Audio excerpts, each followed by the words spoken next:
자, 여기 현금 흐름 이해는 빼고 4번부터 제가 쉬었다가 말씀을 좀 드리겠습니다. 좀 천천히 뭔가를 해드리고 싶은데 시간이 없어가지고 너무 빨리 온 것 같아서 좀 죄송하네요. 자, 우선은 중소기업 신용평가, 앞에 것까지는 사실 여러분들 또 강의도 많이 들으셨던 내용이긴 한데 전반적인 리뷰를 또 요청받았으니까 한 거고요. 중소기업 신용평가표, 신용평가사에서 기본적으로 평가하는 거에 기준점이에요. 자, 기준점인데 여러분들이 좀 아셔야 될 건 신용평가 회사마다 기준점들이 조금씩은 다를 수 있다. 예, 보통 그 건설업 관련된 거나 공사업 관련돼서는 이크레더블 쪽을 또 요청을 하거든요. 예, 그래서 해보면 확실히 틀리더라고요. 예, 우리 그 나이스나 뭐 이런 쪽하고는 좀 틀린 부분들이 있어요. 나이스 DMB하고도 틀리고. 자, 그래서 그냥 여기서 핵심, 어떤 그 우리가 유의한 의미가 있는 거를 좀 발견하는 걸로 한번 가볼게요.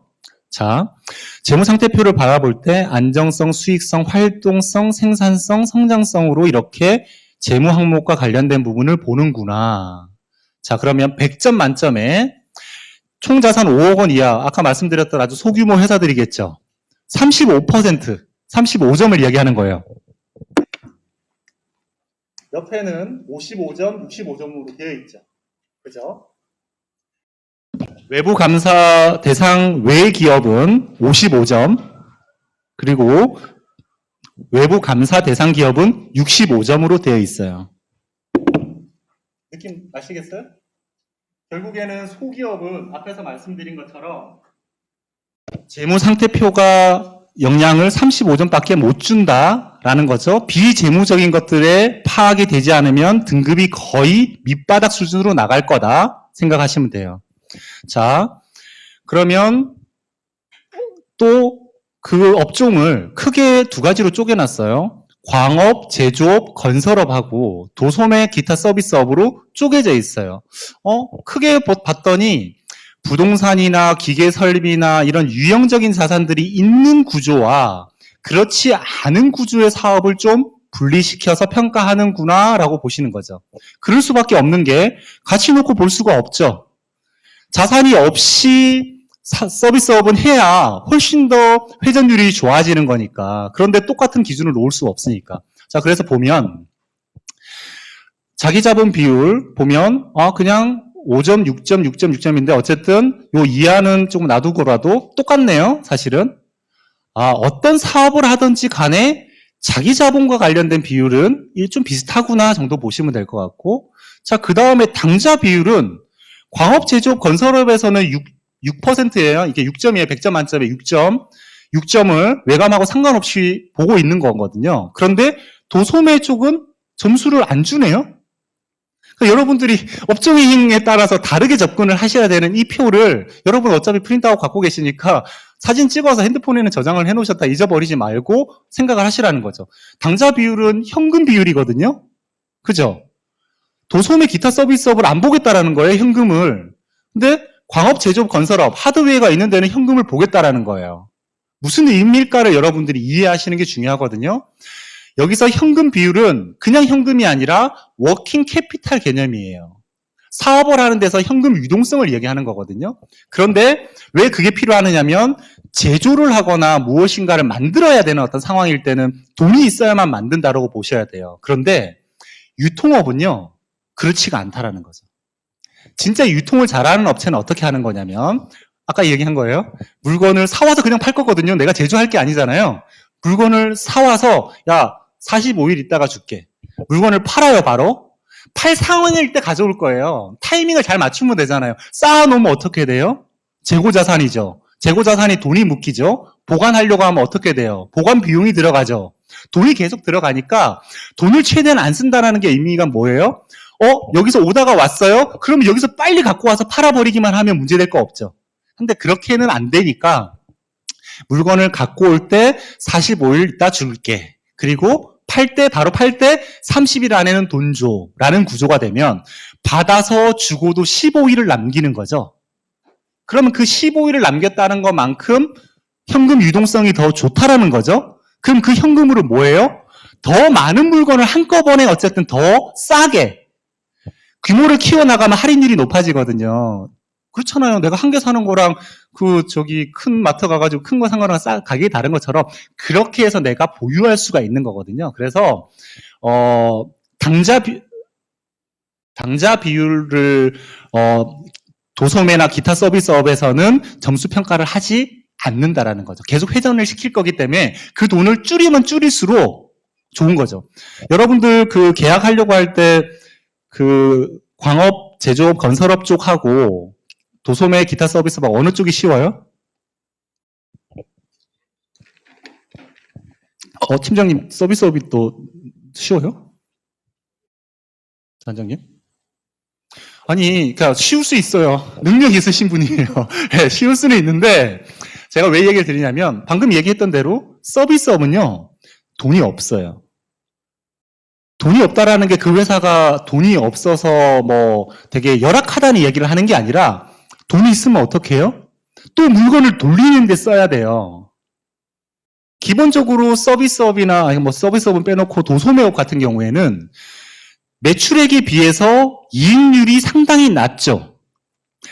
제조업은 과거에 5% 기준을 잡았고요. 도소매업은 1% 뭐 2%를 봤는데 지금은 안 그래요. 제조업도 2%도 안 되는 데가 뭐 많고 도소매는요 1%가 아니라 0.5% 밑으로도 많이 있거든요. 근데 문제가 없는 게 뭐냐면 내가 내 돈으로 뭔가를 특별하게 투하하는 게 아니라 물건 갖다 파는 거니까 매출액이 500억짜리 회사들이 있다니까요. 정말 중소기업인데 근데 이익률은 작으니까 버는 돈은 몇 억 안 되겠지만 어쨌든 회전율 자체를 높인 거잖아요. 그러니까 현금의 어떻게 보면 잔고 자체를 볼 이유가 없는 거죠. 그래서 그 회사들에게 가서 우리가 뭔가 컨설팅을 하는 건 좋은데 대가로 보험을 얘기를 했었을 때 정서상 싫어한다는 거죠. 왜? 돈이 묶이죠. 보험에 묶여서 베네핏이 있을 수 있는 게 뭐 예를 들어서 사망에 대한 리스크나 아니면 상속세 준비나 기타 등등 좋은 건 있는데 뭐 법인세 절감도 할 수 있고 좋은데 이 돈을 여기다 묶지 않고 사업에 투하하면 그 기회비용으로 따졌을 때는 훨씬 베네핏이 크겠죠. 야, 그거 그냥 내가 그 정도 돈 더 남으면 내가 넣을 돈 있으면 내가 이거 더 키우지. 이런 마인드가 있으시거든요. 영업 라인만 하나만 더 뚫으면 그만큼 매출이 더 늘어나게끔 되고 이익이 더 쌓이게끔 되니까. 같은 이치라고 보시면 되고. 자, 그래서 당좌 비율, 현금은 아닌데 유동 비율은 대신 보겠다라는 거예요. 당좌 비율을 안 보고 도소매업은 유동 비율을 보는 거예요. 맞죠? 그럼 유동 비율은 뭐지? 당좌 비율하고 차이점이 뭐지? 현금성 자산 말고도 재고 자산과 매출 채권 같은 걸 합친 게 유동 자산이었죠. 그러니까 서비스업, 도소매업 같은 경우에는 유동 비율을 본다라는 거니까 재고 자산하고 매출 채권 쪽을 더 보겠다라는 거거든요. 그러면 재고 자산 회전율, 매출 채권 회전율 그 녀석들이 잘 회전된다면 몇 배로 어쨌든 굴려지는 건 거고 되는 거니까 더 점수를 받겠죠. 이해가 되시죠? 이 표 하나로 전체적인 파악을 할 수 있어요. 자, 보니까 또 비유동 장기 적합률이라고 되어 있네요. 비유동 자산과 관련된 게 얼마나 장기적으로 되어 있느냐. 광업 제조업 같은 경우에는 당연히 비중이 들어가야 되겠죠. 그 대신에 현금 흐름과 관련된 거를 도소매업은 보겠다라는 거예요. 대신에. 되셨죠? 같은 설명으로 이해하시면 되고요. 자, 차입금 의존도는 다 4로 다 똑같고 총 5억 원 이하는 5로 되어 있어요. 결국에는 소규모는 당연히 차입금, 부채 비율 이런 것들이 크다라고 하면 어차피 리스크가 높은데 더 리스크가 높다고 보는 거고 일반적으로는 차입금 의존도가 4점 정도 되네요. 자, 100점 만점에 4점이에요. 큰 거예요? 작은 거예요? 다 보니까 4, 5, 6 사이에 다 끼어 있죠. 그러니까 우리가 보통 부채 비율이 중요하다 이러는데 그때 부채 비율을 얘기를 할 때 부채 비율을 기본적인 예를 들어서 자기 자본 비율하고 같은 개념이잖아요. 그죠? 6점밖에 안 되는데 한 50점은 되는 것처럼 이야기를 한다고요. 그렇지 않다. 왜? 우리가 알고 있는 게 부채 비율이니까. 너무 쉬운 개념이. 차입금 의존도 중요하게 여기잖아요. 차입금 의존도 4점밖에 안 되거든요. 그죠? 다른 항목 요소들도 다 같이 섞여 있다라는 거예요. 그리고 이 항목 하나가 증가되면 다른 항목은 점수가 떨어질 수 있다고 얘기 드렸죠. 그죠? 지금 예를 들어서 유동 비율을 내가 높이려면 재고와 매출 채권이 줄어들어야 되잖아요. 맞죠? 그죠? 줄어들면 회전율은 높아지겠죠. 이게 재고 자산이 줄어들면 매출 원가는 높아지죠. 매출 원가가 높아지면 영업이익이 떨어지고 순이익이 떨어지죠. 이익률, 수익률은 떨어질 수밖에 없죠. 그죠? 그거 메커니즘을 이해하셔서 어느 쪽에 좀 더 무게감을 둬야 되는 회사인지 아니면 대표님의 상황인지를 내가 알면서 얘기를 나누셔야 되는 거지. 부채 비율 너무 높아요라고 하면서 하면 그래, 나 능력 있어서 부채 비율 높아. 이 대답밖에 못 들으신다는 얘기를 하는 거예요. 자, 이익률 볼게요. 수익성. 매출액 경상이익률을 광업제조업은 전체를 다 보네요. 근데 외감이 넘어가면 4보다 6이니까 거의 50%를 더 보네요. 경상이익률을. 그죠? 경상이익이 뭐라 그랬죠?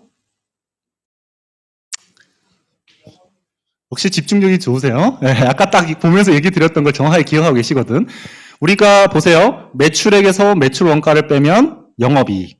거기서 영업 외에 관련된 거 수익 비용을 하고 나면 나온 게 경상이익이에요. 경상이익이라고 쓸 때도 있고 안 쓸 때도 있지만 왜 경상이익이라고 하는 항목을 우리가 개념상으로 놓느냐면 법인세 비용 때문에 그렇거든요. 재무회계적으로 우리가 지금 논의를 하고 있는데 법인세가 들어가는 순간 현금성으로 지출돼 버리는 어떤 항목이 갑자기 끼어버리는 거예요. 그러니까 법인세는 세율마다 구간마다 다를 수가 있고 상황마다 다를 수 있고 또 어떤 업체들은 어때요? 페이버를 받는 업체들이 있죠. 벤처기업에서 뭐 5년 이내에 페이버를 받을 수도 있고요. 농업회사 법인 같은 경우에는 여러 가지 감소가 됐으니까 똑같은 사업을 농업회사 법인으로 하느냐 일반 법인으로 하느냐에 따라서 법인세가 다르죠. 근데 그 법인세 차감한 다음에 순이익으로만 가지고 똑같은 매출인데 이익률을 따져가고 평가를 하려니까 이상하잖아요. 그래서 경상이익으로 보는 거예요. 세금을 뺀 나머지. 그래서 경상이익률로 본다. 그러면 어떤 부분이 볼까요? 4466이야. 외감과 비외감을 4대 6으로 보고 있네요. 그러면 외감인 업체를 더 많이 본다는 거네요. 그 말은 무슨 말이에요? 외부에서 감사를 통해서 그 재무제표에 대한 신뢰도가 높은 기업이니까 재무제표가 우선 믿을만해. 그러면 6까지 본다라고 하면 상당히 좋게 보고 크게 보고 있다는 얘기죠. 그죠?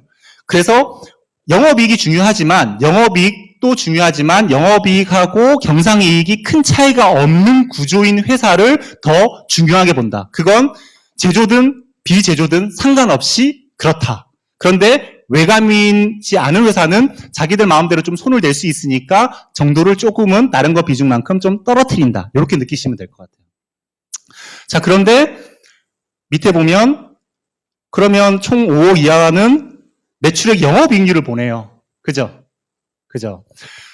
작은 규모니까 그냥 실제적인 영업과 관련돼서 얼마만큼 이익을 내는지로 그냥 너의 수익성 정도를 보겠다. 이 정도만 되는 건 거예요. 경상이익까지 따질 게 없죠. 왜? 뭐 사실은 경상이익이라는 사업 외에 어떻게 보면 비용이니 수익이라는 게 크게 있을 게 없으니까 그렇게 본다. 이해하시면 되고. 자, 그 다음에 총 자본 순이익률은 7799. 이것도 상당히 높은데 외감을 더 크게 보네요. 그죠? 외감은 더 크게 봐주고 비외감은 조금 적게 본다. 총 자본 순이익률은 뭘까요? 자, 우리가 비율에 대해서 뒤에 한꺼번에 정리가 되어 있으니까 또 볼 거 같긴 하지만 순이익은 단기 순이익. 그죠? 근데 그거의 기준이 뭐냐면 총 자본이에요. 총 자본은 뭔가요? 응? 자본 총액이다. 그러면 그 자본은 뭔가요? 자, 여기서 그래서 좀 헷갈릴 수가 있어서 여러분들께 한번 정리를 해드릴게요. 자, 우리가 말하는 자본 있죠. 자본에는 내가 넣었던 자본금, 내가 번 자본, 이익잉여금까지만 할게요. 뒤에서 좀 더 보여드릴 거예요. 자본잉여금이나 자본조정이나 말씀 한번 드릴 거니까 이게 자본이에요. 이걸 뭐라 그랬죠? 자기자본이라 그랬죠. 그리고 위에 있는 부채를 타인자본이라 그랬죠. 타인자본과 자기자본을 합치면 무슨 자본이 될까요? 총자본이 되는 거예요. 그러니까 방금 우리 팀장님 말씀하셨던 게 여기 자기자본과 관련된 것만 얘기하셨잖아요. 그러니까 총자본은 이 꼴은 뭐예요? 총자산이에요. 근데 자산은 총이라는 말을 빼도 자산이니까 있으나 없으나 똑같죠. 자산 이꼴 그러니까 자산 이꼴 총자본. 총자본은 타인자본과 자기자본. 자기자본이 우리가 일반적으로 말하는 자본. 자본에는 자본금과 나머지 기타 등등이 섞여 있다. 되셨죠? 그러니까 여기서 말하는 총 자본 순이익률이라고 하는 건 총 자산 기준에서의 이익을 얘기하는 거죠. 되셨죠?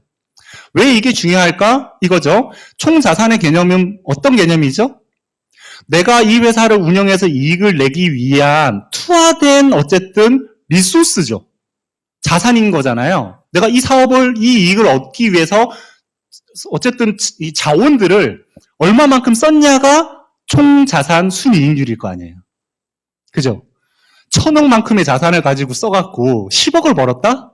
10억 번 거는 많이 벌었네 이럴 수 있는데 1,000억을 넣어서 10억 벌었다 그러면 좀 그렇지 않아요? 근데 그거를 좀 그렇다 정도가 아니라 문제가 있다라고 하고 평가하는 거를 우리가 에바와 관련된 부분에서 보게 될 거예요. 그건 오늘 시간은 아니고 다음 시간에 보게 될 거지만 빨간불로 돼 있는 거죠. 당기 순이익은 플러스인데 에바가 마이너스예요. 저는 대표님께 딱 얘기를 합니다. 대표님 사업 왜 하세요? 이렇게 물어보죠. 그럼 대표님이 왜 우리 회사 좋다고 다들 그러는데 저 같으면 이 사업 안 할 것 같은데 이 정도 총 자산을 차라리 현금화 시켜서 우리 지금 이율도 높은데 안전자산에다 넣어놓고 이자를 받아도 사실은 이것보다는 훨씬 더 많은 순수한 이익을 얻으실 수 있는데 비즈니스 리스크, 세무 리스크, 기타 등등의 여러 가지 정신, 머리 아픈 상황들에서 이 정도 했다?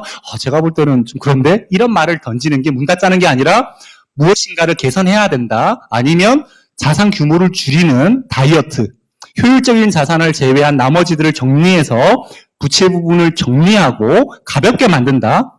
그렇게 만든 회사를 단순히 재무적으로만 만드는 게 아니라 회사의 효율성을 높인다는 건 자동화도 시키고 기타 등등 새로운 아이템으로 교체하거나 미래 성장할 수 있는 R&D를 통해서 동력을 만든 다음에 이 회사를 팔거나 이 회사를 승계하거나 하실 수 있죠. 지금은 팔려도 팔리지도 않고요.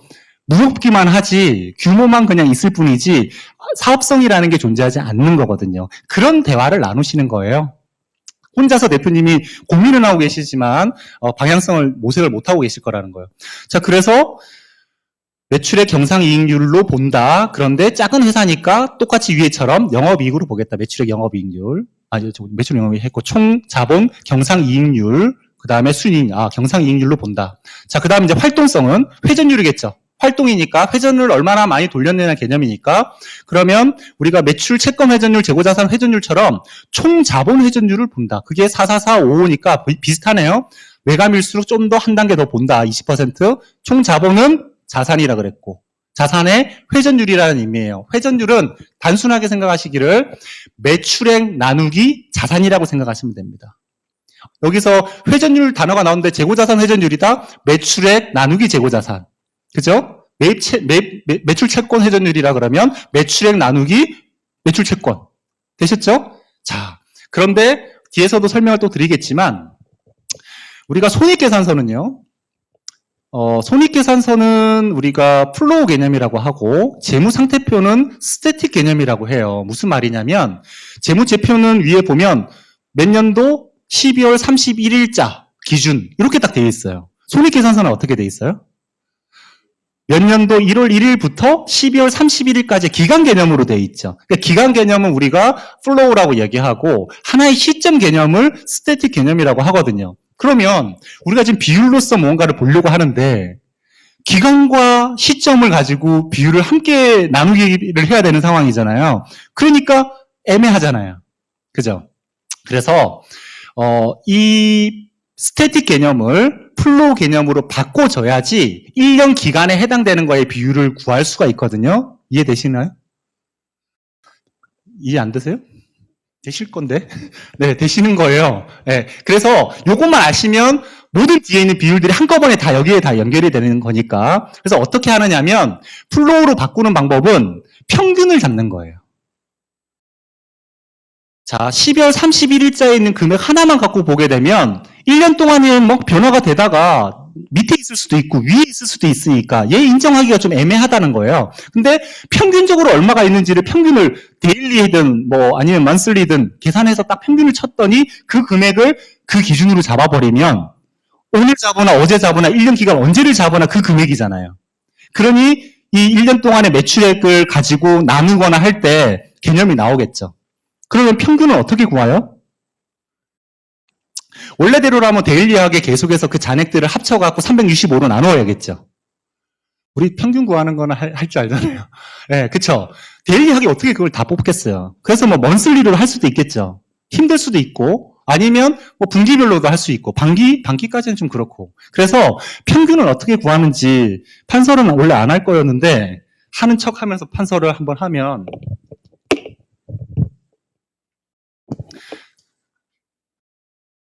잘 안 보일 것 같은데? 우리가 예를 들어서, 이거 금방 할 거예요. 별거 아닐 거예요. 그냥 말씀 들어도 알아요. 네. 그렇게까지 안 하셔도 돼. 자, 이렇게 돼 있으면 이 개념 하나만 알려드리는 거예요. 평균이라는 게 우리가 생각하면 쉽잖아요. 너 100원, 나 500원 합쳐서 600원이야. 둘이서 똑같이 나눠 가자. 2로 나누면 돼. 그럼 300원, 300원. 되게 쉽잖아요. 그리고 우리가 비상장 주식평가 할 때도 뭐 너무나 또 평균적으로 하고 뭐 이렇게 하잖아요. 또 가입 평균 차입 이자율도 계산하고 평균법도 하고 막 하니까. 근데 이 개념은 하나 아셨으면 좋겠다는 거죠. 이게 1월 1일 기준이고 여기가 12월 31일 기준이다 라고 하면 스태틱 개념에서는 이 시점에 나는 여기 와 있었던 거예요. 그죠? 근데 이거를 플로우 개념으로 바꿔야 돼. 왜? 손익계산서는 플로우의 개념이니까. 그죠? 그러면 어떻게 할 거냐? 우리가 그냥 막대 그래프로 할게요. 12개월 쪽으로. 여기는 요만큼, 여기는 이만큼, 여기는 이만큼. 예를 들어서 이렇게, 이렇게, 이렇게.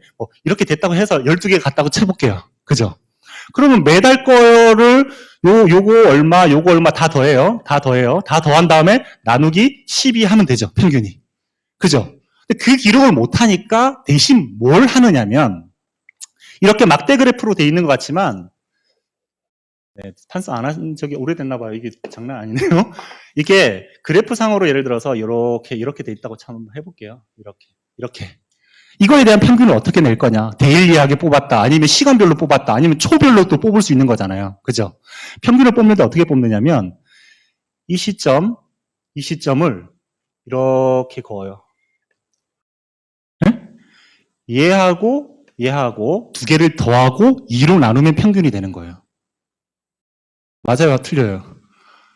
맞다고 오면 직관적인 높으신 거고 그게 돼? 라고 하면 조금 고민을 하셔야 되는 거예요. 볼까요? 우리가 평균을 이제 평균을 12만큼 곱하면 총합이 되잖아요. 총합한 거는 평균의 합이거나 전체의 합이거나 똔똔이죠. 우리 산수 수업으로 갈까요? 자, 그래서 이렇게 되는 거예요. 보세요. 이렇게 되어 있는 구조에서 얘하고 얘를 합해서 평균을 내면 딱 가운데 있는 이 점이 될 거라는 거예요. 맞죠? 이 점이 연말 기준의 평균점이거든요. 이 기준으로 지금 우리가 말하는 회전율뿐만 아니라 스태틱 항목하고 플로우 항목을 섞어서 우리가 할 때는 무조건 다 스태틱 항목은 플로우 항목으로 평균점을 구해서 할 거라고요. 근데 그 평균점을 우리가 각각 다 그 시기점 걸 하는 게 아니라 연초 거하고 연말 거 두 개 합쳐서 2로 나누는 걸로 하겠다. 그게 바로 이 점이라는 거예요. 이게 왜 가능한지 볼까요? 여기는 이만큼 더 많은데? 이거 어디요? 여기다 채워넣어요. 좀 모자라요? 여기다가 더 채워넣어요. 요만큼 여기다 채워넣어요. 여기 이만큼 채워넣고 나면 평균점이 완벽하게 똑같지는 않지만요. 거의 요 위에 것들이 없어지고요. 요 밑에 것들도 없어져서요. 이 구조가 된다는 거예요. 그래서 이 기준점이 이렇게 평균적으로 1년 내내 있었던 거랑 똑같은 거가 되는 거예요. 지금은 이걸로 했는데 이 그래프가 예를 들어 1년 동안 변화라고 보면 내가 얘하고 얘에 더해서 2로 나누면 여기죠? 그러면 여기 있는 녀석이 여기로 다 내려가 버리잖아요. 그러니까 총합은 똑같다는 거예요. 네, 눈빛은 네, 알겠습니다. 네. 요렇다. 그래서 우리가 어렵게 그 평균값 평균을 구할 필요가 없이 기초 금액, 기말 금액을 합쳐서 2로 나눈 게 평균 금액이다 생각하시면 돼요. 자, 뒤에 가서 설명을 또 드릴게요. 여기 보면 그래서 활동성의 회전율은 총 자본 회전율이에요. 회전율이라는 단어가 돌아간다는 건 회사 내부에 있는 녀석들이 회전된다는 건 외부에서 돌아다녀야지 사업이 돌아가는 거니까 회전율이라면 무조건 머릿속에 매출액을 떠올리시면 되는 거예요. 그죠? 앞에서 제가 뭐라고 얘기 드렸냐면 그 외부에서 어쨌든 이 몇 바퀴를 도느냐에 따라서 효율성이 달라진다고 얘기 드렸었잖아요. 그죠? 그러니까 매출액이 밖에서 어쨌든 발생된 거가 자산 규모에 비해서 일반적으로는 크다. 이렇게 얘기 드렸거든요. 그죠? 자, 그래서 총 자본 회전율이니까 총 자본이 뭐라고 그랬죠? 자산이라 그랬죠. 자산 자체니까 스태틱 개념이니까 기초 자산과 기말 자산을 합쳐서 2로 나눈 평균값을 기준으로 그 기준 녀석이 전체 매출액을 얘로 나눠보면 몇 바퀴 돌아갔는지 알 수 있겠죠. 사업은 단순하거든요. 자, 이게 마이크 하나가 전체 자산이라고 해볼게요. 이거 마이크 하나밖에 없어요. 이 하나를 내가 팔았어요. 돈을 받았어요. 또 마이크를 샀던 만들었어요. 또 마이크를 팔았어요. 이렇게 이 마이크 하나만큼의 내가 자산을 갖고 있는데 얘가 몇 번을 팔았냐는 거죠. 1년 동안. 이게 전체 자산이에요. 이 전체 자산이 매출에다가 몇 번을 기여했냐는 의미거든요. 그죠? 그죠? 그게 회전율과 관련된 거다. 지금은 총 자본 회전율, 총 자본 회전율과 똑같은 단어는 자산 회전율이라고 단어를 쓰면 되겠죠? 그죠? 봤더니 44455 돼 있네요. 아, 여기 있는 재무 상태 부분과 관련된 게 앞에서도 말씀드렸던 것처럼 재무제표의 신뢰도가 높은 수록, 그거는 외감일수록, 또 앞에서 말했던 중소기업에서 대기업, 중견기업으로 갈수록 더 재무적인 거에 신뢰도가 높았었잖아요. 그것처럼 점수는 더 높아지는구나. 다만 회전율과 관련돼서는 4, 5 정도 되는구나. 지금 대부분 4, 5 정도에는 걸려 있으니까요. 그죠? 4, 5점 정도. 자, 그리고 영업자산 회전율 4, 4, 4, 4, 5 똑같이 가네요. 우리 앞에서 말씀드린 것처럼 전체 자산을 기준으로 하면 조금 불합리할 수 있다 그랬었잖아요. 자산이 100억인데 매출액이 70억밖에 안 돼. 이거 뭐야? 한 바퀴도 못 굴렸어? 라고 할 수 있지만 그렇지 않을 수 있다. 왜? 내가 돈을 벌어가지고 비사업용으로 갖고 있는 토지들, 그냥 돈 남아가지고 투자했었던 투자 자산들도 쌓여 있을 수 있잖아요. 그걸 원래는 엑시트 하는 게 맞는데 하게 되면 세금을 많이 내야 되니까 못하고 그냥 붙들고 있는 회사가 대부분이었어요. 우리가 한 10년 전에 영업하기 전에는요, 배당하는 회사가 없었어요. 지금은 가면 배당 안 하는 회사가 거의 없을 정도로 다 했어요. 뭐야, 주식수가 왜 처음 발행했던 것보다 줄었지? 대부분 자사주하고 이익소각하고 해가지고 다 했어요. 그리고 배당도 매년 하고 있어요. 신기할 정도로. 자, 그러니까 영업과 관련된 자산이 매출액에 영향을 미친 거니까 몇 바퀴 동거가 되는 거죠. 그래서 아까 말씀드린 에바를 계산했었을 때 마이너스 계산을 할 때는 전체 총 자산을 갖고 계산을 하지만 자산 전체를 가지고 총 자본으로 계산하지만 그것보다는 더 세밀하게 영업용 자산만으로 계산을 하는 게 맞죠. 그죠? 100억 중에 70억은 부동산이고 30억이 영업용 자산이에요. 그리고 매출액이 100억이 70억이에요. 그러면 2점 얼마 이렇게 되는 거죠. 회전 횟수가. 그죠? 그렇게 평가를 해야지 100억 기준으로 70에 0.7밖에 안 되니까 너무 낮다라고 보면 안 된다. 그와 관련된 거를 인정되는 어떤 외감이나 규모가 좀 있을수록 어쨌든 비중을 더 가져간다 보시면 돼요. 이게 활동성. 생산성, 총자본, 투자 효율이라고 되어 있어요. 그 다음에 부가가치율이라고 되어 있어요. 이건 뒤에 가서 식을 제가 또 보여드리면서 할 거예요. 개념만 알면 다 4, 4, 5 정도 되네요. 아, 효율성 부분을 말하는 거구나. 부가가치율은 투하된 것 자체에서 우리가 내가 사와서 우리가 부가가치세 있잖아요. 그 말할 때 부가가치랑 개념이 똑같은 거예요. value added라고 얘기하는 거거든요. 내가 물건을 10여 원에 갖고 왔는데 거기에다가 내가 뭔가 가공과 에너지를 더 쏟아부어서 가치를 더 높인 그 부가가치 부분이거든요. 그 부가가치율은 어떻게 계산할 거냐. 부가가치를 높이기 위해서 투하된 여러 가지 리소스들이 있겠죠. 그 리소스 대비 부가가치 증가한 비율을 보면 부가가치율이 나오겠죠. 또 노동 생산성 관련된 부분들도 나오겠죠. 그 관련된 것이 업종 평균이나 산업 평균과 비교했었을 때 적은지 높은지를 보면 내가 우리 회사의 직원들이나 뭐 어쨌든 이 부분들이 효율적이다 아니다를 볼 수 있죠. 최근에 구조조정 관련된 이야기들이 꽤 많이 있어요. 특히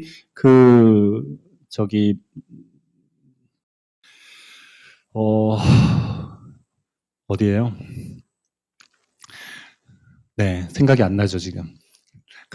앨런 머스크가 인수한 트위터 회사 같은 경우도 다 잘랐죠? 20% 남기고 다 잘랐어요. 회사가 돌아갈까요? 안 돌아갈까요? 난 돌아갈 거라고 생각이 들어요. 왜냐면, 저도 경험, 그때 우리 그 전라도 쪽에 그 매세목이라고 하는 그 CEO들 모임에 강의를 갔었는데, 같이 갔었던 분이, 이제 저랑 앞뒤 타임으로 있었던 분이 그 세계적인 컨설팅 그룹에 한국 사장이 와서 강의를 하는 거예요. 나도 좀 일찍 갔으니까 밥도 먹어야 되고, 그 강의를 나도 좀 들어보자 하고 특강을 들었죠. 마이크 들자마자 했었던 말이 뭐냐면, 대표님들 회사 가시면 있는 직원의 반을 자르라는 거예요. 뭐 합법적으로 자르든 불법적으로 자르든 어쨌든 자르라는 거예요. 그리고 나서 한 달이 지났는데 회사가 돌아가잖아요. 잘. 돌아갈 수도 있거든요. 남은 50%를 중에 반을 또 자르라는 거예요. 네. 회사가 안 돌아갈 수 있잖아요. 그러면 자른 반 중에 반을 다시 고용하라는 거예요. 무슨 말이냐면 우리가 사실 영업도 최선을 다해서 하고 있는 것 같지만 우리 시간을 다 투하하고 에너지를 다 투하해서 뭔가를 하고 있는 것 같지만 사실은 그만큼 최선이 더 있을 수도 있다.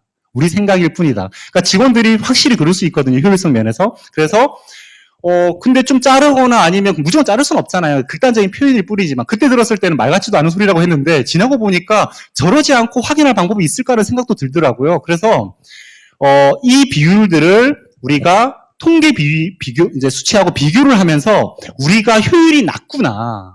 노동 효율이 낮구나, 부가가치 효율이 낮구나라는 걸 인식하는 걸로 훨씬 더 내부적인 어떤 경영의 효율성을 높일 수 있다는 거예요. 그 효율성이 높아진다는 건 단순하게만 보면 인건비를 떨어뜨린다는 의미예요.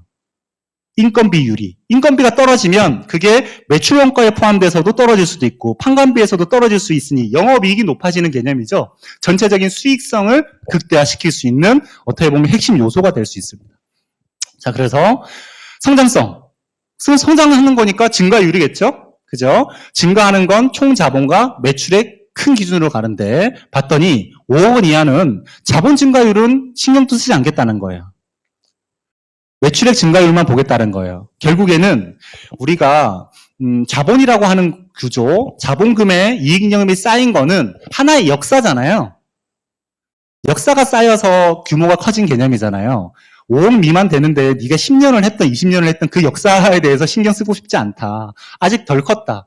우리가 아기일 때 개의 역사를 따지지 않잖아요. 개가 성장하는 속도, 습득하는 속도에 대해서 관심이 있는 것처럼 결국에는 매출액이 증가하는 거에 더 포커싱을 맞추는 거예요. 그래서 소기업 같은 경우에 대출을 받거나 신용평가를 받을 때 매출 얼마나 하셨어요? 전년도 얼마나 하셨어요? 내년도에 얼마나 하실 수 있어요? 이런 부분들이 훨씬 더 포커싱이 돼 있는 건 거죠. 그런데 규모가 좀 더 가면 4, 4, 5 인정받을수록 20%는 더 이렇게 인정받고 있다라고 보시면 되겠어요. 증가율, 매출액. 그리고 총 자본도 마찬가지다. 그죠?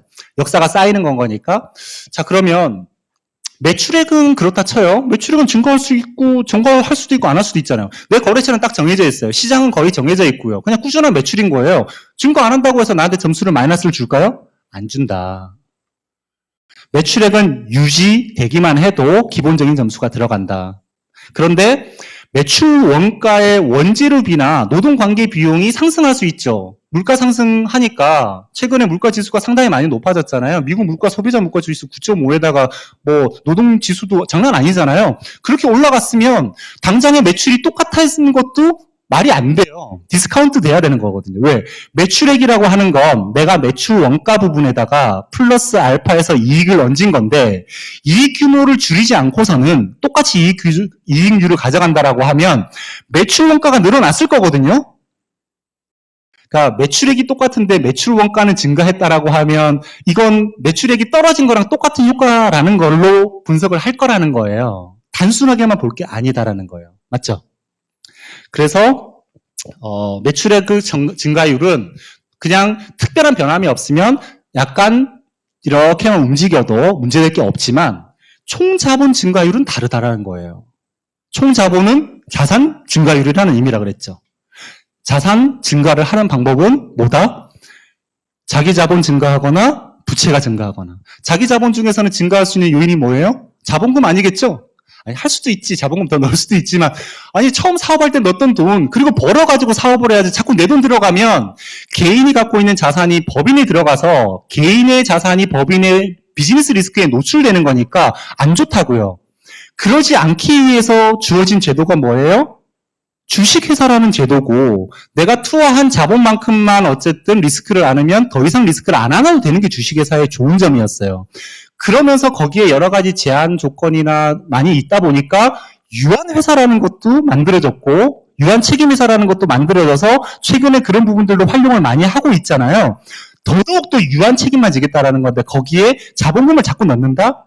아니죠.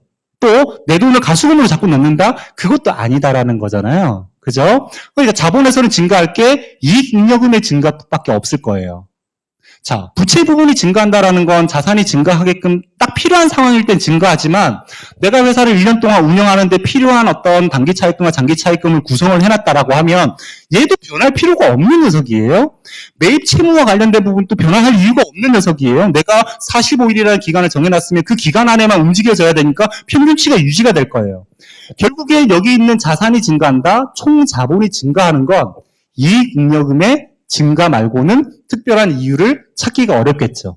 그러니까 이익잉여금이 미처분 이익잉여금이 증가한다는 건 전년도에 이익잉여금 생긴 게 여기에 붙었을 거라는 거고 당연히 붙어야 되는 거고 여기가 플러스라면 당연히 여기가 증가되는 거니까 당연히 매출액 증가율은 똔똔으로 간다 하더라도 총 자본 증가율 즉 자산 증가율은 성장하는 구조가 나와야 되겠죠. 그러니까 자산 증가가 성장 증가율로 따지면 똑같은 비율로 증가가 돼야 되죠. 어느 율만큼 증가하겠죠?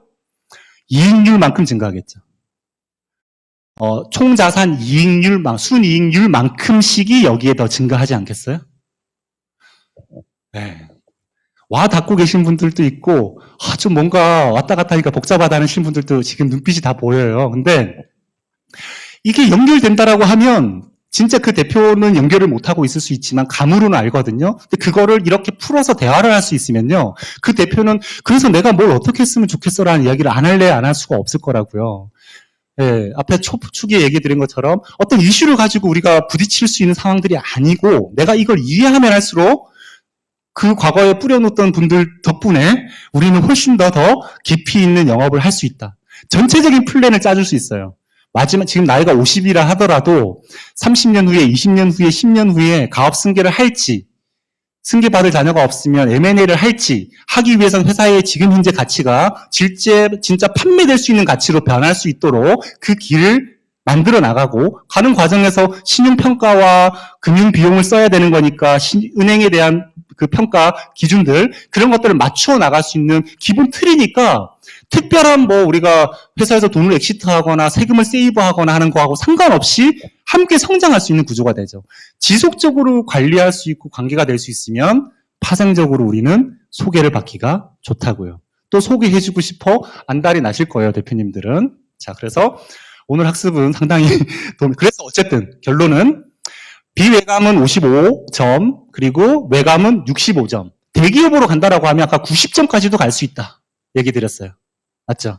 근데 소기업은 35 정도로만 보고 바로 다음 페이지에 있는 비재무 항목에서 어쨌든 많은 부분들을 차지한다. 그런데 단순한 중소기업에 대한 신용평가를 하는 그 4월, 5월, 6월에는 상황상 이 부분을 들여다보기가 거의 어렵다. 그러니까 최대한 제출을 하고 아니면 진짜로 신용등급을 좀 손을 보거나 영향을 받고 싶다. 6월 말 좀 넘어가 한 4, 5, 5월이 워낙에 피크니까 좀 빨리 받아야 돼도 6월 달 정도까지 가서 6월, 7월에 추가적인 서류들을 다 잘 준비해서 보기 좋게 또 읽기 좋게끔 해서 다 인지상정 아니겠어요? 그렇게 해서 밀어넣고 마지막 팁을 하나 드리면 평가사하고 대표님 면담을 한번 요청을 하는 거예요. 저한테도 전화만 오시는 분도 있고 찾아오시는 분도 계실 거 아니에요.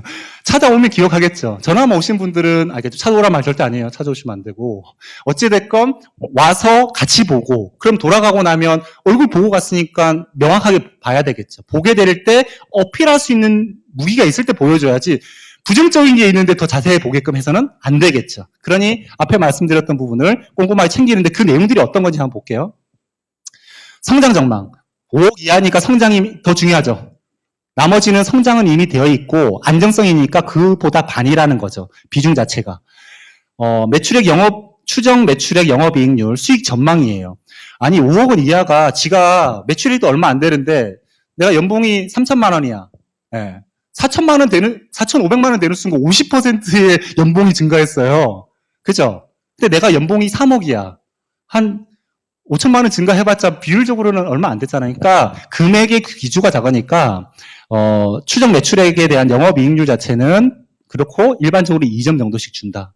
자, 그 다음에 거래 조건 판매 안정도. 아까 거래처 관련돼서 얘기 드렸죠? 작은 기업일수록 크게 영향을 더 준다. 8. 나머지는 4 정도 가져가고 있다. 그 다음에 유망성은 뭐 여기 외감 같은 경우에는 2로 본 거고 그 이하는 다 4로 똑같네요. 어떤 의미일까? 외감까지 갔다라고 하면 재무적인 어떤 자산들이 자동으로 무엇인가를 어쨌든 매출을 일으키고 있을 거예요. 유망하지 않고 안정궤도에 들어갔을 수도 있거든요. 그러니까 그 점수를 그냥 주는 거고 그 앞에 아직 비외감이라면 더 성장해야 되는 부분이니까 좀 더 비중을 더 주고 있다. 이렇게 보시면 되고 인력 개발과 관련된 거 5 이하한테 무슨 인력 개발이요. 대표 혼자 일하거나 뭐 직원 하나 놓고 일할 텐데 나머지는 성장하는 쪽에는 인력 개발이 중요하고 외감인 경우에는 규모가 있으니까 조금 더 낫다. 이렇게 이해하시면 돼요. 그래서 내가 어쨌든 크레타를 뽑았을 때 이 회사가 외감인지 아닌지 자산 규모가 어느 정도 규모인지에 따라서 또 업종에 따라서 내가 어느 포인트가 이 회사에서는 관건이 되겠다라는 어떤 그 포커싱만 좀 갖고 관련된 비율이 크레타 맨 뒷장에 보면 두세 장에 수십 개, 수백 개까지 되나 모르겠다. 한 100개 정도 있잖아요. 그중에서 핵심적인 거 체킹해보고 이 비율의 산업평균, 업종평균도 있을 거예요. 비교해서 어느 정도의 위치에 있는지 정도만 파악을 해도 충분한 거리가 되겠죠. 자, 은행 거래 상황, 여신 거래 기간, 연체 여부, 규제 사실, 6333, 2 돼 있어요. 이건 여기서 한번 잠깐 얘기를 나눠볼게요. 얘 하나만 갖고 볼게요. 외감은 2예요. 근데 5 이하의 소규모는 6이에요. 3배나 높아요. 근데 비외감은 3이니까 50% 정도 더 비중을 두고 있죠. 연체, 규제는 법적 규제예요. 우리가 사업하는 데서 여러 규제들이 있잖아요. 지금 좀 자유화되려고 많은 부분들에서 노력을 하고 있지만 사업을 하다가 좀 규모가 있는 회사가 있고 좀 덜한 회사가 있다고 볼게요. 규모가 있는 회사가 적자를 봤어요. 좀 어때요, 여러분들? 규모가 없는 회사가 적자를 봤어요. 좀 어때요? 위험해요. 그렇죠. 느낌 오죠? 제가 10월 달에, 그 전에도 한번 갔었고, 10월 달에 상담한 회사가 상장회사거든요? 예, 여러분들 오리엔트 시계 옛날에 아시죠? 예, 거기가 오리엔트 전공이 코스닥이고, 오리엔트 바이오가 코스피에 지금 상장이 돼 있는 회사거든요? 재무제표를 봤더니 계속 적자예요. 돌게요. 그래서 아니 여기 가서 무슨 상담을 하고 무슨 그걸 해. 대표님도 되게 힘들어 하실 텐데 대충 가볍게 생각하고 갔죠. 대표님이 너무 여유로운 거예요. 밑에 전무랑 그 다음에 2차 약속을 해가지고 상담을 했거든요. 회사에 돈이 얼마든지 있어요. 뭐 가입하는 거 뭐 어렵지 않고요. 정확한 어떤 그 목적만 있으면 된다. 그래서 1,900만 원짜리 정신보험 그 제안서를 드리고 왔거든요. 뭐 그 정도는 할 수도 있죠. 이러는 거예요. 뭐야. 적자가 이렇게 계속되는데 회사는 왜 이렇게 여유만만하고 대표님도 대단한 비전을 갖고 계시더라고요. 회사 규모가 크면 클수록 단기에 있는 마이너스 이익이 중요한 게 아니라 그동안 쌓아왔던 것들 그리고 쌓여져 있는 자산 중에 자산 재평가가 이루어져야 지게 되면 어마어마하게 될 것들이 많이 쌓여 있고 또 보이지 않는 어떻게 보면 기술 능력들이 있잖아요. 그것들의 레버리지가 더 큰 거죠. 그죠?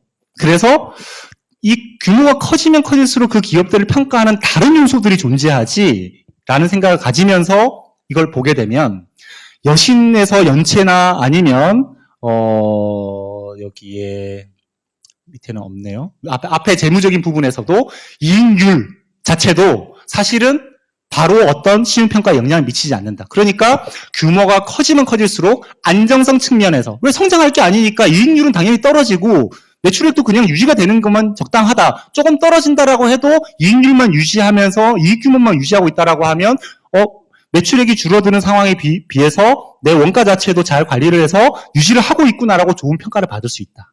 하지만 작은 회사, 소기업일수록 정반대다라고 보시면 돼요. 2배만큼, 요급에서는 3배만큼 되고요.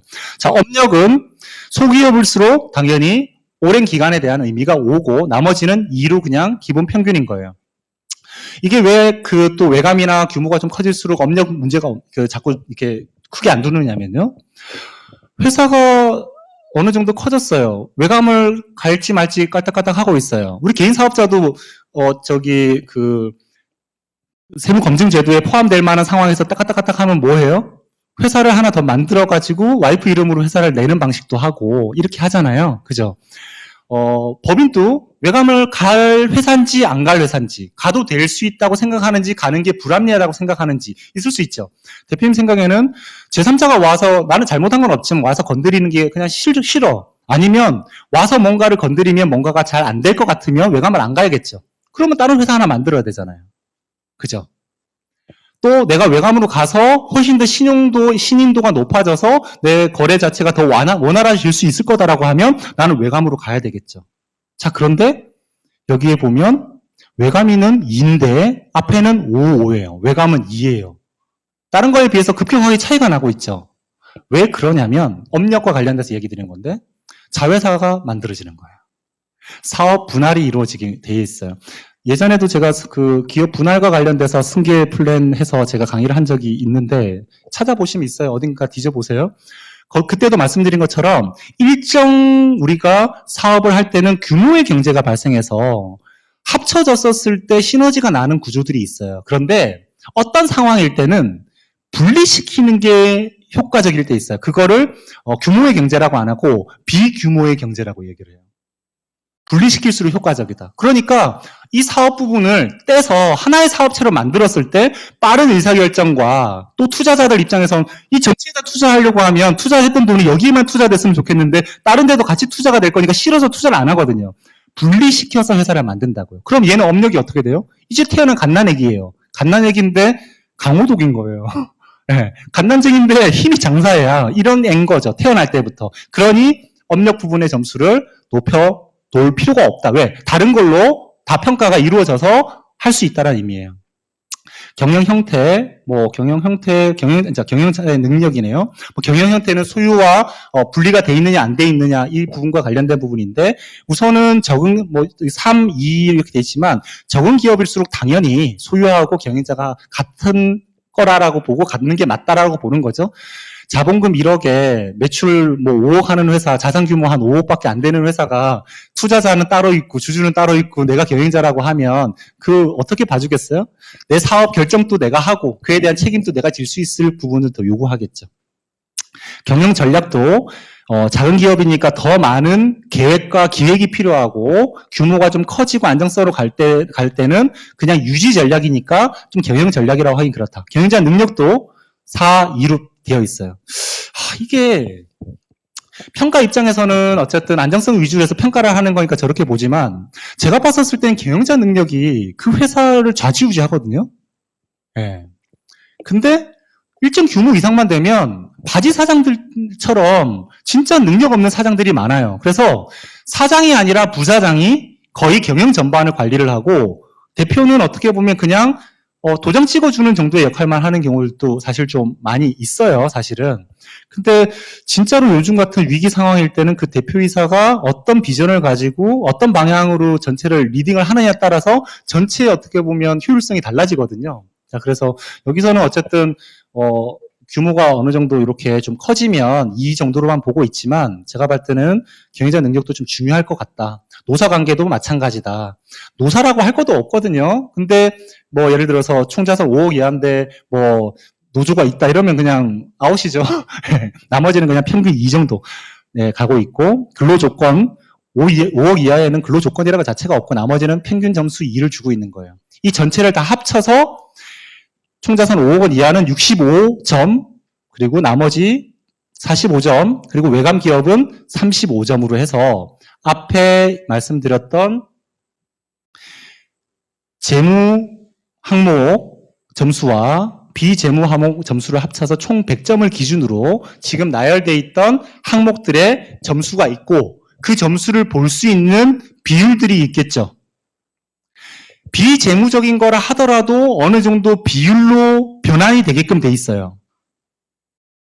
무슨 말씀이냐면 비재무적인 거니까 재무제표에서 뽑진 않더라도 우리의 어떤 경영 능력 아니면 업력 이런 것들은 그냥 나올 수 있잖아요. 그에 대한 점수를 내야 어쨌든 35점에다가 집어넣고 100점을 연산할 수 있으니까 비재무적인 것도 결국에는 연산적인 어떤 계량적으로 만들어져야만 거기에 포함되지 계량적으로 바꿀 수 없으면 포함이 안 된다고요. 그러면 그 계량적으로 보고 있는 녀석들이 보면 사실은 재무적인 거한테 분명히 경영 능력이 분명히 평가가 된다 그랬잖아요.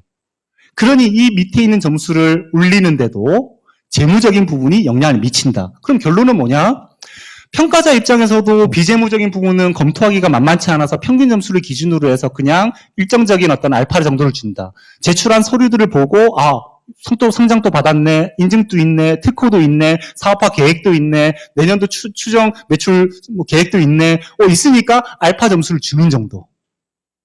근데 그거의 베이스가 되는 건 재무적인 평가다. 그러면 우리가 또 노력할 건 재무적인 평가를 어쨌든 우리는 건드릴 수밖에 없다. 나머지를 어떻게 건드리겠어요? 대표님 경영 능력이 너무 떨어지세요. 그게 좀 바꿔보세요. 이거 쉽지 않잖아요. 그나마 제가 지금 그 레포트 한번 보여드릴 건데 그 보고서를 보여드릴게요. 그걸 이용해서도 약간 개선을 시키고 있거든요. 그럼 제가 지금 이제 곧 한번 보여드릴게요. 시간이 좀 있으니까. 자, 그래서 한번 보면 앞에서는 우선 이렇게 하는 게 중소기업 신용평가표라는 게 신용평가 기관에서의 어떤 기준을 말씀드렸고 이것도 한 몇 년 전까지 이렇게 돼 있었던 거 확인한 거니까 지금 또 바뀌었을 수도 있지만 크게 바뀌지는 않아요. 걔네들 별로 이렇게 부지런하지 않거든요. 그러니까 그냥 이 정도 하면 되는데 한 시중은행, 대형 은행의 기준을 한번 갖고 와본 거예요. 왜? 우리는 재무제표를 완성한 건 하나예요. 그죠? 근데 그걸 쓰는 외부들은 많아요. 신용평가 회사에서도 볼 수 있고, 은행에서도 볼 수 있고, 거래처에서도 달라고 할 수도 있고, 그죠? 우리 또 벤더사에서도 달라 할 수도 있고, 조달하기 위해서 하면 또 거기도 내야 되고, 아니면 뭐 우리가 어떤 기술 인증받을 때도 재무제표는 그냥 들어가고, 그렇잖아요. 그런 것처럼 은행에다가 넣었을 때 은행은 자체 하나의 또 심사 기준을 갖고 있는데, 은행별로도 다를 수 있지만, 또 은행별로 다르다고 하면서도 비슷하다는 거예요. 왜? 우리가 만들어야 돼. 그럼 저쪽에서 뭔가 바꿨어. 그럼 그것도 갖고 와서 또 좀 약간 비슷하게 만들거든요. 단순하게 보면 20억 원하고 70억 원을 기준으로 좀 삼고 있네요. 이 금액들은 좀 변화가 될 수 있어요. 물가 상승률에 따라서. 그죠? 20억 미만에서는 재무적인 걸 60%. 앞에 거랑 비슷해요. 앞에는 5억 2억이 있지만 20억 기준으로 해서 재무적인 60%를 보겠다라는 거예요. 근데 70억 원 이상이 되면 70%를 올리겠다라는 거예요. 자, 비재무적인 부분은 30에서 35, 40으로 돼 있어요. 앞에 봤던 거 신용평가하는 거에 비해서는 비율이 생각보다는 많이 변동은 안 되는 느낌이 들죠. 그러면서 뭘 보고 있냐? 재무적인 요인을 더 많이 보고 있네요. 그죠? 은행 입장에서는 돈을 빌려줄지 말지만 결정하면 그만이잖아요. 맞죠? 그러면 돈을 빌려줄 때 어떤 걸 보고 돈을 빌려줄까요? 자, 우리 단장님 저한테 제가 아까 빚이 많이 늘어났잖아요. 어디 더 땡기기가 힘들어요. 5천만 원만 빌려주십시오. 지금 심각해진 표정으로 바뀌고 있어요. 이게 진짜일까? 자, 5천만 원을 빌려주시려고 생각할 수 있죠. 제가 이자 드릴 거니까. 그러면 뭘 보고 빌려주실 거냐는 거죠. 이건 우리가 생각할 때는 이것까지 알아야 돼? 우리가 만나는 대표님들 중에 돈 안 빌리고 사업하시는 분들이 없다고요, 거의. 돈 빌릴 때 우리가 정책자금 이야기도 하고요. R&D 자금 이야기도 하고요. 일반 은행 자금도 하고요. 신보 기복고도 하고요. 얼마든지 하거든요. 그의 핵심 기준이에요, 이게. 뭘까요? 단순하게 쉬워요. 뭘까요? 저한테 돈을 빌려달라고 제가 했을 때 뭘 보고 빌려주시겠어요? 갚을 능력. 그 원금이네요. 그죠? 그 능력을 어떻게 평가하실까요? 우선은 아무튼 여기까지 하고 제가 얘기를 풀게요. 저도 놀랍게도 제가 그렇게 신용등급인지 모르겠는데, 토요일 날 제가 그냥 앱으로 한 1억 1천만 원 대출을 눌렀어요. 누르자마자 승인이 돼버린 거예요. 저는 다음 월요일 날 되면 서류를 보내라든지 이럴 줄 알았거든요. 그냥 나와버렸어. 이미 대출이 돼버린 거야. 나는 한번 눌러봤는데 그 다음 절차가 있을 줄 알았는데, 신용이라는 그게 뭘 보고 할 거냐는 거죠. 그죠? 그 주거래 은행에 제가 통장에 그 빌린 돈보다 더 있었겠죠. 그 돈이 있으니까 이 돈 빌려주는 거잖아요. 그죠? 무슨 말이냐면, 아까 사업을 하다가 자본금, 돈 번 거 이익 잉여금, 그걸로 사업을 하다가 추가적인 돈이 좀 더 있어야 돼. 왜? 자산을 늘려서 굴리려고. 그래서 은행을 찾아가요. 주거래 은행이라고 할지, 아무튼 찾아갔어요. 가면 누굴 만나죠? 응? 지점장이요? 역시 사이즈가 있으세요. 예전에는 거의 지점장을 만났긴 한데, 저도 지점장을 만나지만, 지점장을 만나도 지점장실에서 부지점장을 불러서 부지점장을 만나서 부지점장실로 가요. 부지점장은 이름만 부지점장이지 RM이라고 해서 영업사원이에요. 그래서 얘기를 나누죠. 부지점장하고 얘기를 나눠요. 그러면 부지점장이 재무제표 갖고 오셨어요? 그럼 주세요 하고 딱 보는 거죠. 보면 먼저 이 회사가 원금을 갚을 수 있는지를 보는 거예요. 그 능력이라는 것 자체가 크게는 두 가지로 쪼개지는데, 원금을 갚을 수 있는 능력과 이자를 납입하는 거를 놓치지 않을 수 있는 능력, 두 가지로 쪼개서 볼 거라는 거죠. 봤더니 회사의 재무제표에 부동산이 좀 있는 거예요. 그러면 부동산을 담보로 해서 담보대출로 갑시다. 아니면 부동산이 없다면 그 신용을 담보로 해서 갔으면 좋겠는데, 담보까지는 안 되지만 신용이 확실한 것 같아서 그걸 담보력 비슷하게 해서 원금에 대한 유지를 하겠죠. 그 다음에는 이익률을 봤더니, 뭐야, 이 정도 이익 나면 이자 갚는 건 전혀 문제가 될 게 없네? 그죠?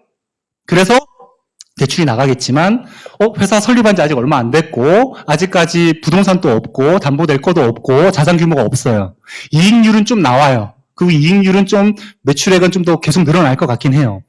그러니까 부지점장 입장에서 영업을 해야 되고 돈을 빌려주고 싶지만 빌려줄 수가 없는 거죠. 왜? 원금을 떼어 먹힐 수 있는 상황이 되니까. 그래서 어떻게 하죠? 기보나 신보를 안내해 주죠. 그래서 봤더니 제가 지금 회사를 한다면 이런 어떤 그 시스템 같은 걸 갖고 있으니까 기보 쪽이 더 유리할 수 있겠죠. 기보가 신보보다는 기술을 가지고 있으면 1.5배 이상은 돈이 더 나오거든요. 제가 볼 때. 기보, 신보는 합쳐져 있다고 보시면 돼요. 떨어져 있지 않아요. 예전에는 분리되어 있었거든요. 지금은 신보에 갔다가 기보에서 돈을 빌리면 신보 거 갚고 기보 거 받은 걸로 신보를 바로 가서 갚게끔 되고 남은 돈만 쓰게끔 돼 있어요. 그러니까 합쳐져 있다. 내 상황이 신보로 가는 게 맞는지 기보로 가는지를 맞는지라도 한 군데만 가면 돼요. 어쨌든 갔어요. 갔더니 누가 있어요? 담당자? 네, 부지점장이 또 있어요. 거기도 부지점장이 영업사원이야. 그럼 또 부지점장하고 얘기를 나누겠죠. 그 부지점장한테 얘기 들었다. 이러면서, 한번 봅시다. 근데 이 사람은 좀 다른 걸 보는 거죠. 앞에 사람은 담보를 낼 수 있는 부분이 있는지를 봤는데, 이 사람은 담보가 아니라 기술력, 아니면 신용도를 더 크게 보겠죠. 그래서 이 사람이 돈을 빌려주죠. 그렇게 생각하면 안 된다는 거죠. 신보 기본은 돈이 없다. 돈을 기본으로 해서 거기에 그걸 원본으로 해서 보증서를 발행을 해주는 거예요. 돈이 나가는 게 아니라.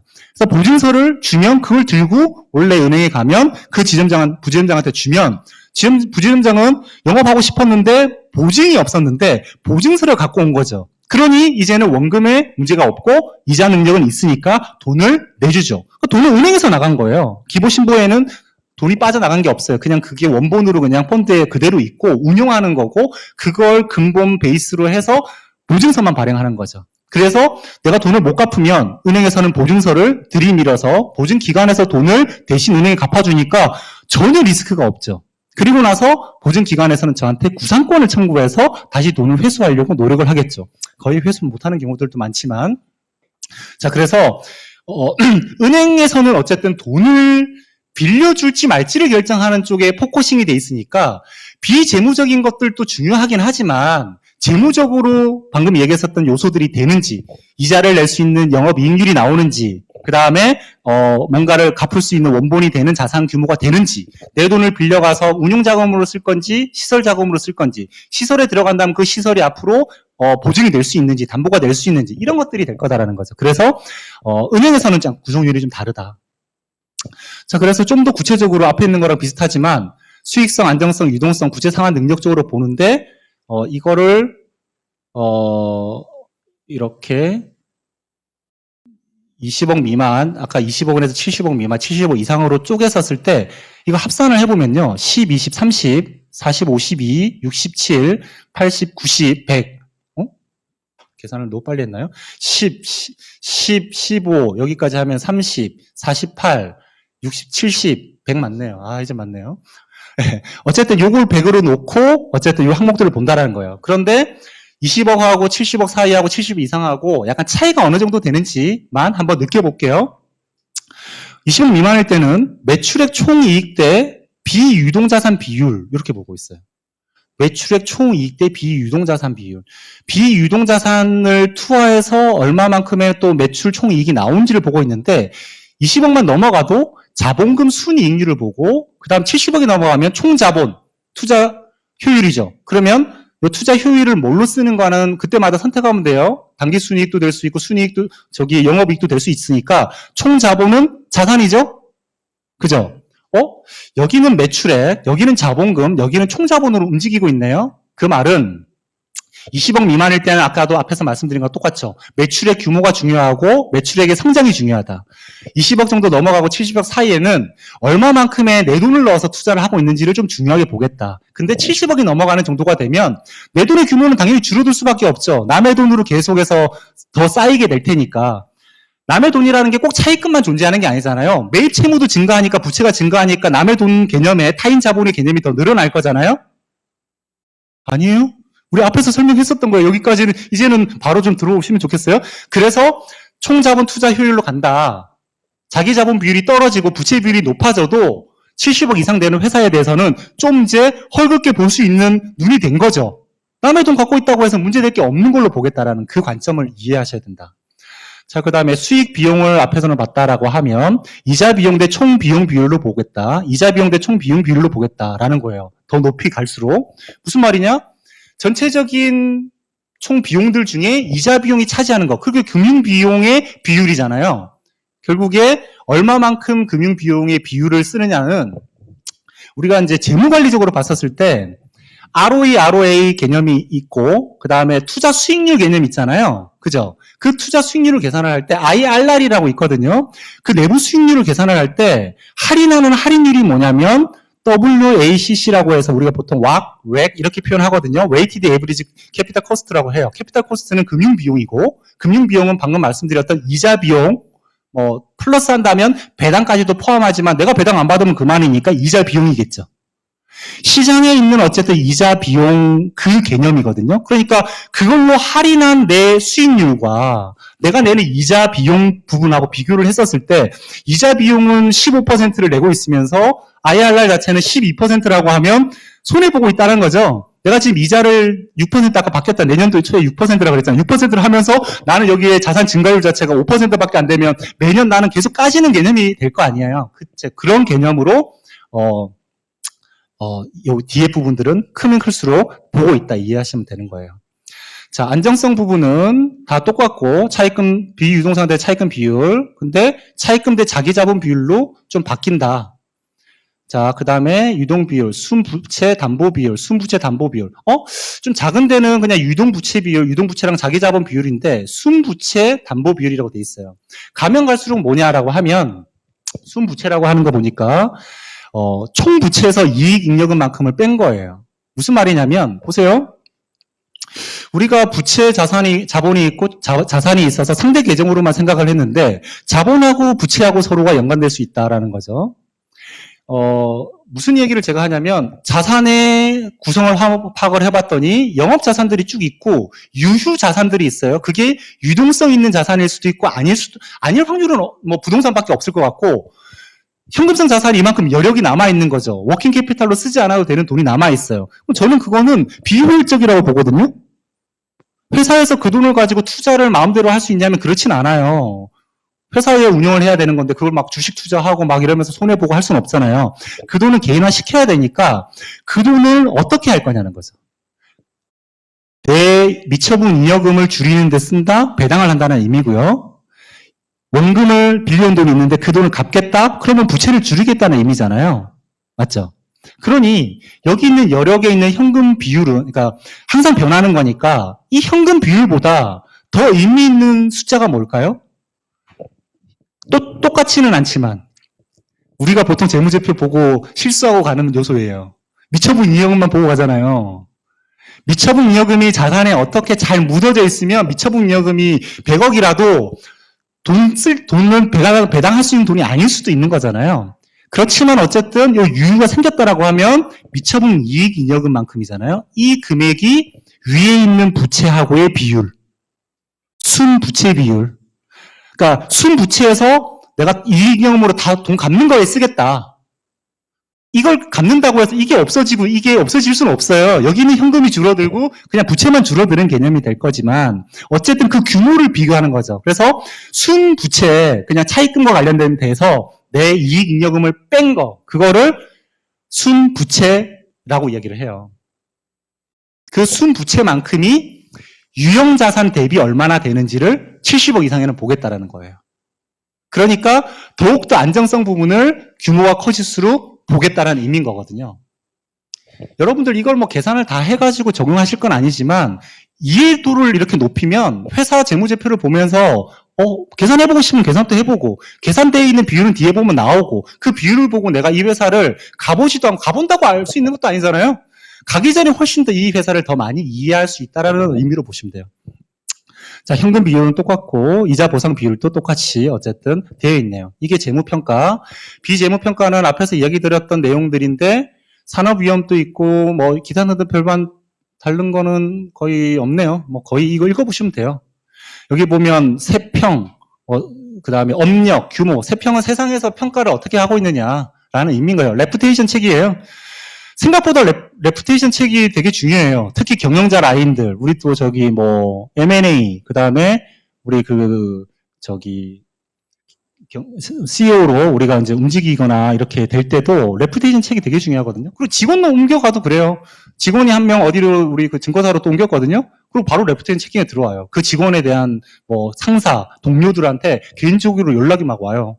그 사람 어땠냐? 인간관계는 어땠냐, 뭐, 업무 태도는 어땠냐, 이런 것부터 시작해서 막 나오거든요. 그런 것들도 되게 중요하다. 그래서 은행 차원에서는 비재무적인 거에 비해서 재무적인 거에 더 포커싱을 맞출 수밖에 없죠. 돈이 나가고 오고 가는 거니까 그들의 목적이 그렇다. 시흥평가에서는 그렇진 않다. 돈을 줄 게 아니니까 여러 가지 재무적인 부분과 비재무적인 게 합쳐 있다. 다만 비재무적인 것들도 재무적인 비율을 보면서 얼음짐작할 수 있으니 재무적인 게 또 중요할 수 있다. 그리고 우리가 손댈 수 있는 건 재무적인 거다. 그러니 이제는 우리는 이 비율 하나하나들이 많아 보이지만 종류들은 딱 요 종류, 수익성, 안정성, 유동성, 그다음 수익성, 뭐 어쨌든 이런 거 활동성 이 관련된 거 딱 있잖아요. 그 카테고리에 관련된 것만 내가 정확하게 알면 회사가 성장 구도에 있는 회사인지 안정 궤도에 있는 회사인지를 느낄 수 있다. 그죠? 우리는 그 어느 시점에 있느냐에 따라서 우리가 접근하거나 제한할 것들이 달라지는 거 아니었어요? 안정 궤도에 있다라고 해야 우리가 뭔가 승계나 이런 것들 주식 이동이나 얘기하지. 그렇지 않아요? 아니면 또 뭐 성장 구도에 있어도 뭐 그거는 또 다른 목적으로 빨리 이전해야 되는 수도 있고. 그죠? 자, 그래서 그런 부분들 파악할 수 있다라는 거. 자. 그래서 신용 등급은 트리플 A에서 D까지 이렇게 쭉 되어 있는데 뭐 AA 플러스 AA 뭐 제로 마이너스에서 세 단계씩 다 쪼개져 있어요. 그래서 CC 마이너스 이하로는 은행에서 평가할 때는 부도 정도 수준으로 보고 있고 CC 이상은 돼야 된다. CC 마이너스 이하는 안 된다라는 얘기고 우리가 일반적인 신용평가사에서 하는 구조로 본다고 하면 B 제로 정도가 이상은 되는 걸 기본으로 따지고 B 플러스 정도는 요구를 한다고 보셔야 되고 대기업의 벤더사라고 하면 B 플러스, 그 다음에 현금 흐름 등급은 CR 3등급 이상, 그 두 가지 엔드 조건으로 거의 요구를 해요. 그래서 이번 평가를, 보통은 신용평가회사에 바로 신청하는 게 아니라 가평가라는 게 있거든요. 가평가는 그 자료를 넣으면 전산 프로그램을 그냥 돌려버리면 나오는 평가고 추가적으로 내가 검토해보는 거 해서 정식 평가가 나오거든요. 그래서 가평가를 돌렸는데 내가 등급의 그 수준을 못 미친다라고 하면 이제 뭔가 애를 써서 평가를 받아야 돼요. 근데 평가를 받고 나서 달라진 내용이 없어요. 추가적인 내용이 없는데 그 등급을 바꾸는 건 상당히 어려워요. 이해되시죠? 자, 이것도 뭐 한번 보시면 돼요. 그냥 등급별로 이렇게 돼 있다. 이건 제가 그 등급별로 이 비율들의 레이트들을 뽑아 놓은 거예요. 자, 아무거나 하나 볼까요? 매출 채권 회전율이 있어요. C는 3.66. 그 다음에 AA까지는 21.38%. 퍼센트. 예를 들어서 A다. 그러면 예를 들어서 18.72 이렇게 되어 있는 거예요. 그래서 내가 어떤 회사를 검토를 했는데 그 회사의 비율이 어디 있는지를 해서 이 표를 가지고 찾아 들어가죠. 그 숫자가 바로 한 단계 B에서 BB로 올리기 위해서는 그 비율 차이만큼 4.01하고 10.79의 사이만큼이 올라가야 되니까 6.78이 올라가야 되죠. 6.78이 올라가기 위해서는 어떻게 해야 돼요? 분자 분모가 있다. 올라가야 되는 거라면 분자가 6.78%만큼 증가하면 되죠. 또는 분모가 6.78만큼 감소하면 될까요? 그렇진 않아요. 분모가 바뀌게 되면 원본이 바뀌는 거니까 비율은 조금씩 달리 바뀔 거예요. 무슨 말인지 이해되시죠? 10분의 5인데 예를 들어서 10%를 더 증가시킨다. 10분의 6이 되겠죠. 예를 들어서 이 원본에 대해서. 근데 10을 바꾼다라면 10이 9가 되는 순간 원본이 9로 바뀌어버렸으니까 비율들이 조금씩은 달라질 거라고. 그래서 분자를 바꿀지 분모를 바꿀지를 연구한다. 그렇게 해서 등급을 개선한다라는 거예요. 자, 그렇게 돼 있다. 자, 그래서 여기까지. 네, 오늘은 여기까지 이렇게 보여드리고 이에 대한 걸 제가 아까 뭐 했으니까 이렇게 율에 대한 거 기업 요걸 먼저 보여드릴까요? 자, 요거 한 페이지, 두 페이지만 보여드려 볼게요. 이거 예시가 좀 별로 좋지는 않은데, 자, 어떤 거냐면, 방금 우리가 지금 이제 3분기까지는 이미 저기 끝났잖아요? 9월달까지 끝났어요. 10월, 11월, 지금 12월에 들어왔어요. 그러니까 12월달 마무리는 아직 안 됐죠. 예상치는 알 수 있죠. 대표가 예상치를 모르면 경영적인 문제가 있는 거예요. 지금 모를 수가 없거든요. 자, 그래서 3분기까지 팩트는 우리가 부가세 증명원 받으면 되고요. 그리고 4분기 해당되는 거는 예상치죠. 그 예상치를 가지고 손익계산서를 완성을 해보는 거예요. 이거는 지금 보니까 매출액이 3분기까지 지금 23억이에요.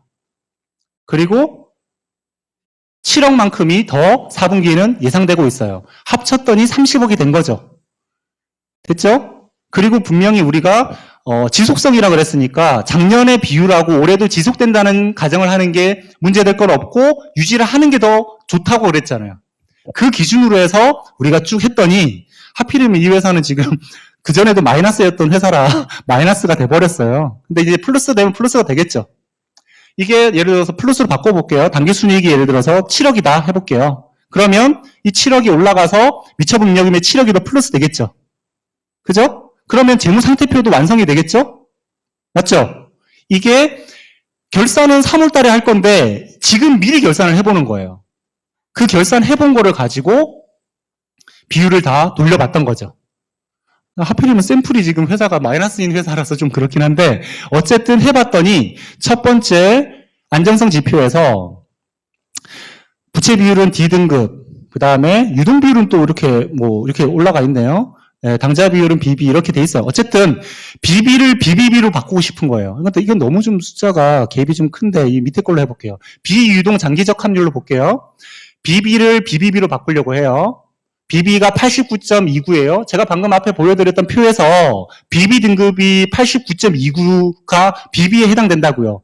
방금 중소기업 저기 표 제가 보여드린 거 있잖아요. 네. 그래서 BBB로 하면 105%까지 가야 돼. 차익이 얼마냐라고 봤더니 한 6% 정도 업이 돼야 돼요. 그러면 비유동 장기적 합률에서 비유동 자산을 분자를 증가시키거나 분모를 감소시켜야 되겠죠.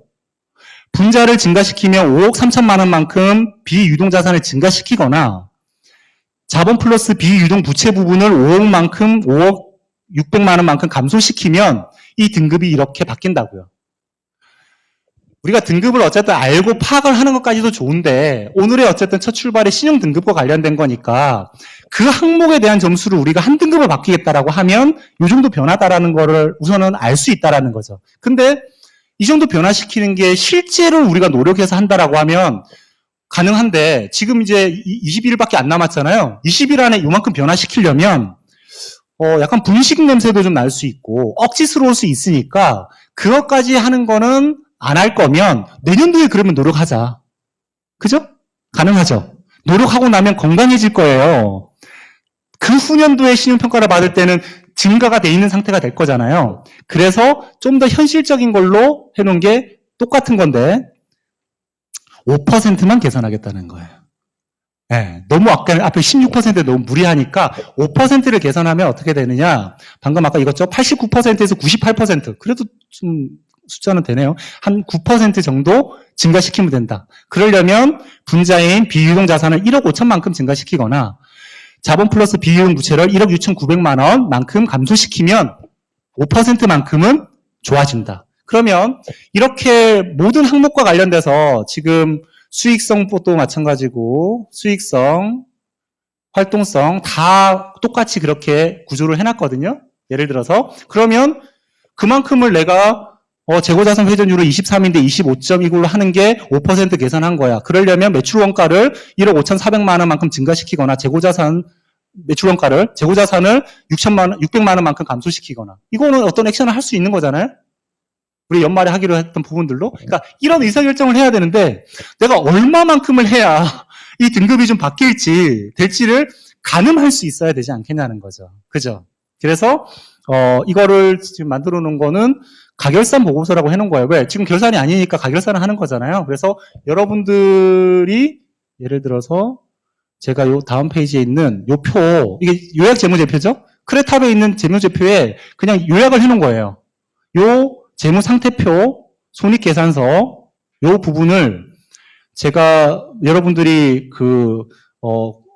작년 거까지는 2개 입력하고, 올해 거는 9월달 거까지에 대한 매출액하고, 그 다음에 4분기의 거에 대한 예상 매출액 2가지만 알려주시면 제가 이 2가지를 완성할 수 있겠죠. 완성만 하면 제가 방금 보여드렸던 이거를 여러분들에게 제공을 해드릴 수 있다. 이제 해봤자 이번 달까지만 써야 되는 거니까. 되셨죠? 네, 활용하실 분들은 우리 선임님께 또 요청을 하시면 기업 리스트로 주셔도 됩니다. 내려가면 안 되는. 더 쓰고 싶으시다. 12월이 끝나면 세금계산서 발행도 끝났고 수정을 해야 될 상황이 벌어지잖아요. 수정은 할 수 있어. 내년 1월, 2월에도 수정은 할 수 있지만 수정하려면 세금계산서를 발행한 걸 취소하거나 발행받은 거를 취소하거나 뭐 여러 가지 해야 되니까 그건 상당히 억지스럽다. 그러니까 12월 전에 웬만하면 하는 거다. 그러니까 내부적으로 뭔가 좀 자리 옮기는 거 좀, 그러니까 이걸 제가 공개적으로 말하기는 좀 그렇다. 근데 내년 1월, 2월, 3월 전까지도 사실은 좀 더 안내 드리고 방향성을 모색해서 내년도 시행평가 받을 때는 좀 이렇게 기미 주근깨라도 조금 가리고 받자. 이렇게는 가능하시다. 네. 자, 그리고, 이게, 어떻게, 어디 있더라? 종합보고서. 제가 지금 이제 재무적인 거는 이야기 그렇게 드렸고, 비재무적인 것도 좀 보여드렸잖아요. 그걸 제가 아까 요거 하나 보여드리고 오늘 마무리하고 다음 시간에 2차로 할게요. 이제 이 부분인데 앞에는 재무적으로 우리가 평가를 해놨는데 비재무적인 부분에 대한 걸 얘기를 드리는 거예요. 이제 100가지 체크리스트로 저는 보통 쓰거든요. 그러니까 여러분들도 그렇게 쓰실 수든 아니면 이제 제가 이거 빨리 마무리 시간을 끝내야 되니까 이게 질문지거든요. 자, 조직 편성에 있어서 인원의 배치의 경영 능력에 합시되도록 편성되었는가? 이렇게 질문지가 있어요. 100개가. 이렇게 질문된 것들이 종류마다 재무와 관련돼서는 예를 들어서 재고조사를 실시하고 있는가, 장부와 현물의 수량 차이 처리는 적재로 관리하고 있는가, 이런 질문지를 드리는 거죠.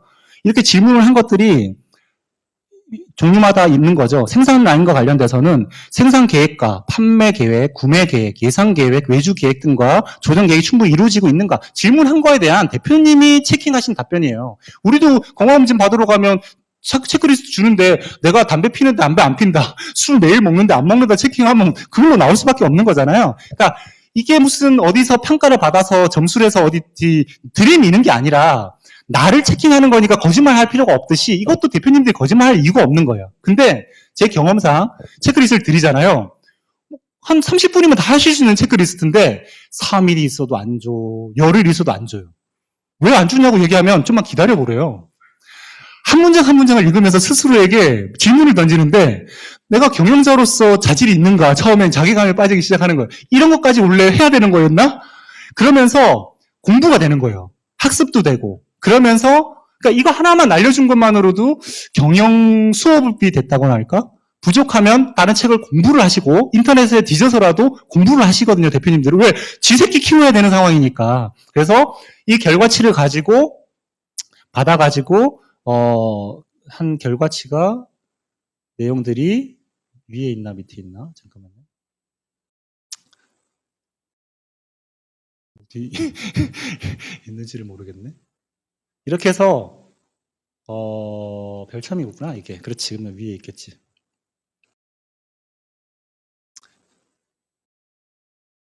자, 이런 겁니다. 예를 들면 인사 조직이다. 귀사는 간결하고 공정한 고충 처리 절차가 미흡한 수준입니다. 그래서 어떻게 하셔야 됩니다.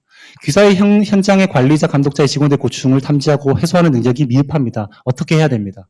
예를 들면 판매, 귀사는 장기 경영 계획 달성을 위해 타 부문과의 조정이 원활하고, 좋은 거 나왔네요. 판매 계획에 의거한 계획 수치와 판매 실적을 체계적으로 비교하고 있습니다.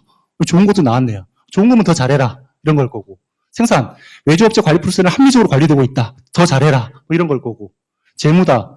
수준, 보통 수준으로 관리해야 된다. 조금 더 잘해라. 내용들이 구체적으로 돼 있고, 경영 기본은 활동들에 대해서 보통 수준이다.